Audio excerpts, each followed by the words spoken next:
Big game tonight, Jeff. This is a game the Jags need to win, and they got to do it against a really good football team. Well, they do, and if they're going to win in one of the most hostile environments in the NFL, it's simple. Everybody has to play better. They need to come out with energy and then make the plays to sustain it. And, Tony, it would be great to get the first W under the national spotlight of Monday Night Football. 10th play of the drive. They've gone right down the field here. Under center this time is Allen. Cook, the running back. Jags have bunched the line of scrimmage. They hand it to Cook, running to the left, tries to get the edge. He does, for the goal line. Touchdown. All right, well, this is not the start you wanted to have, to allow the Buffalo Bills to go down the field in 10 plays and cover 70 yards and take it in for a touchdown. So offensively, Tony, the Jaguars have to be able to respond. Fires right side, and that ball is going to be incomplete. He was well covered. 3rd and goal from the 6. 2 out of 4 on 3rd down to the Bills here. Shotgun, 2 receivers to either side. Tries to scramble a little bit. Now he scrambles to his right, still looking. Fires to the back of the end zone. That ball is going to be caught for the touchdown in the right corner of the end zone. Touchdown Buffalo, a 6-yard touchdown catch. Etienne back in as the running back. Dropping to throw is Trevor. Looking. Fires right side. That ball is going to be caught. Brian Thomas Jr. on the right sideline. That's going to be a first down. Stays on his feet. Made a couple men miss. 41-yarder from the left hash. He's 3 out of 4 on the year. Cook puts it down. Little kicks it up, and the 41-yard field goal is good, and the Jags are on the board. 6 offensive linemen in here. First down from the 24 of Jacksonville. Play fake again. Allen drops again. Fires for the right side. That ball's going to be caught. That's going to be a touchdown in the right corner of the end zone. Keon Coleman, the rookie from Florida State. Under center is Trevor. Bigsby now the running back. Play fake. Trevor drops. Look. Fires downfield. That ball is intercepted by Damar Hamlin. He missed him. He had him open. Hamlin runs it back to the 45 of Jacksonville to the 40-yard line. That is a miss by the quarterback. Brian Thomas Jr. was wide open. The ball sailed over his head and into the arms of Damar Hamlin, who ran it back into Jaguars territory to the 41-yard line. Shotgun formation. Allen drops it to blitz. They're coming after him. Fires underneath. The ball's going to be caught by Shakur. First down. In Moore along the far sideline toward the goal line. Touchdown.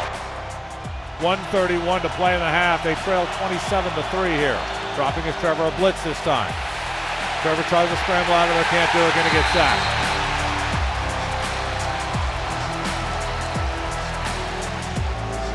Four-man front for the Jags. They send 4. He drops. Fires toward the end zone. That ball is going to be caught, and that is going to be a touchdown. I mean, I don't know what else to say other than wow. Yeah. The Buffalo Bills have dominated this half of football. Play fake. Trevor look. Fires left corner of the end zone. That ball is going to be caught for the touchdown.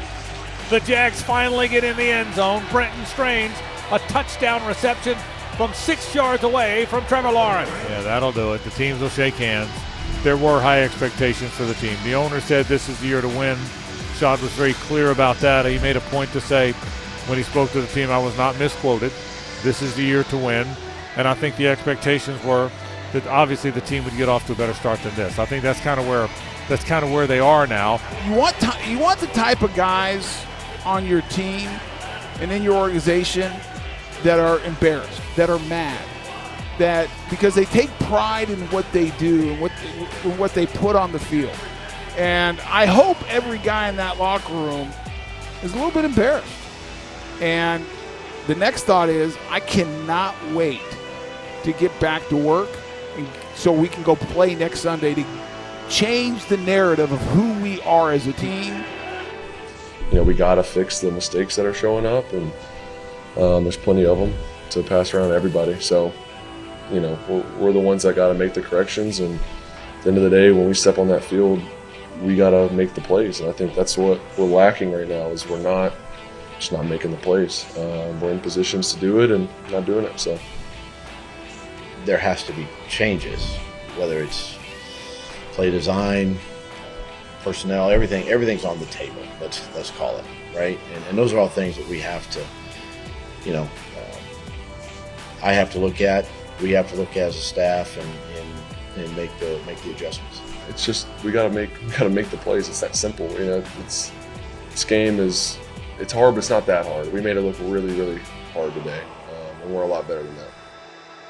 So the Jags remain winless so far in the 2024 season, and honestly, that performance didn't feel good to watch. But let's bring in JP to hopefully get our heads around what happened in that game. JP, good to see you as always, maybe under better circumstances, but can you break down what happened? Well, the Bills dominated the game from start to finish. And I said at halftime on the halftime show I do on radio here that I think it's the worst performance I've ever seen the Jaguars have in a first half of a game. And there have been a lot of teams that have not performed well, and they're blowout losses in different circumstances. But considering that this is a Jaguars team that should be built and ready, and we've been told that, and they've paid some players some big-time money, to perform like that in a big-time moment was really, really disappointing, especially on defense. I mean, 5 first-half touchdowns allowed, didn't get them off the field at all. The Jags' offense had their own issues, obviously. And that's just the disappointing part of that game. So, I mean, Josh Allen's an MVP candidate, yes, but it's very rare when you're going to see a dominant performance like that, as dominant of a performance like that in the NFL. That was a one-sided affair on Monday night, and that's why people are scratching their heads around here in the middle of the week. Yeah, and JP, I don't want to give almost excuses, but injuries surely play a part in that performance. There's a little of that, Reece. I mean, right, the couple of secondary guys have been out. Tyson Campbell's out. Darnell Savage didn't play in the game. Jarian Jones came down with an injury in the game and didn't finish. Foye Oluokun with a foot injury at linebacker. So a lot of defensive back end of the defense injuries. That's one thing, right? And that's why there were some guys running around open for the Bills. But the defensive line's healthy. Those guys didn't get any pressure on the quarterback as well. They hit Josh Allen one time in the game, and it was Mason Smith who got him, not the edge rushers. So that's a concern, really, for this Jags defense moving ahead. And there were some offensive injuries as well. I mean, Anton Harrison went down in the game, the right tackle. Gabe Davis late in the game with a shoulder issue. We'll see about their status moving ahead. Sounds at least confident moving forward in the short term what's going to happen with them. So, I mean, that's what it is. Injuries happen. Nobody's going to feel sorry for you. It's the next guy has to get up and play, and that's where they are. I don't know, though, if the way the first half went, if the injuries were the reason why it went that way. It felt a whole lot more than just injuries on Monday. And then in terms of actually bouncing back, we can against the Texans, do you think? Oh, yeah, you can. It's any given Sunday. You can go win a game, sure. If you play better and play well, then you have a chance to go out there and play. The Texans got blown out this week as well, right? I mean, the Vikings put it on them. So, and they were doing pretty well through 2 weeks.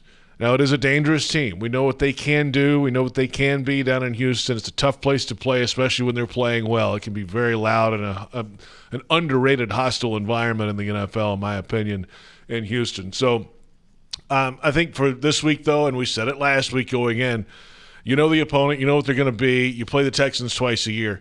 This is all Jaguars inward this week. You've got to do soul searching and figure out what you are. What is the identity of this team going to be?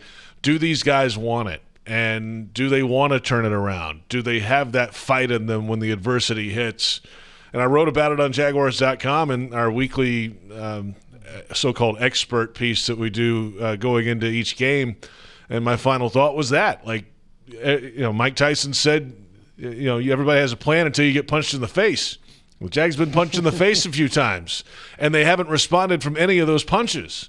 So when are they going to do that? And how do they do that? They don't have an answer for that yet, and they've got to figure that out in a hurry because this thing's getting off the rails quickly. And now back-to-back division games coming up at Texans, home against the Colts, then it's over to London. I mean, there's no rest for the weary. Well, I am going to find a positive out of this, JP, and the positive is we are closer to London, which means it's closer to us seeing you in real life. There's a positive. Oh, yeah. You better have some pints ready at this pace, Reece. Is that even a question? No, it's not. It's going to happen. Cool. Good to see you as always. I'll have the pints in the ready. Don't you worry, sir. And we'll talk to you again next week for sure. Always enjoy it. Thanks so much for watching. If you like this, please subscribe and take a look at all the other videos on our YouTube channel.